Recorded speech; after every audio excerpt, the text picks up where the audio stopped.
జయశంకర్ భూపాలపల్లి జిల్లాలోని అన్నారం సరస్వతి బ్యారేజ్ ను పరిశీలించారు vigilance and enforcement DG Rajiv Ratan బృందం. మహాదేవ్పూర్ మండలంలో రెండో రోజు డీజీ రాజీవ్ రతన్ బృందం తనిఖీలు కొనసాగుతున్నాయి.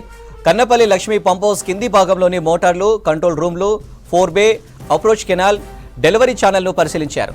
సరస్వతి బ్యారేజ్ లో ఏర్పడిన సిపేచి బుంగల మరమ్మత్తు పనులపై ఆరా తీశారు. తర్వాత కంట్రోల్ రూమ్లో ఇంజనీర్లతో సమావేశమయ్యారు డీజీ రాజీవ్ రతన్. జయశంకర్ భూపాలపల్లి జిల్లాలోని అన్నారం సరస్వతి బ్యారేజ్ ను పరిశీలించారు vigilance and enforcement DG Rajiv Ratan బృందం. మహాదేవ్పూర్ మండలంలో రెండో రోజు డీజీ రాజీవ్ రతన్ బృందం తనిఖీలు కొనసాగుతున్నాయి.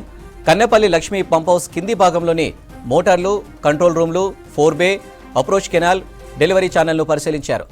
సరస్వతి బ్యారేజ్లో ఏర్పడిన సీపేచి బుంగల మరమ్మత్తు పనులపై ఆరా తీశారు. తర్వాత కంట్రోల్ రూమ్లో ఇంజనీర్లతో సమావేశమయ్యారు డీజీ రాజీవ్ రతన్.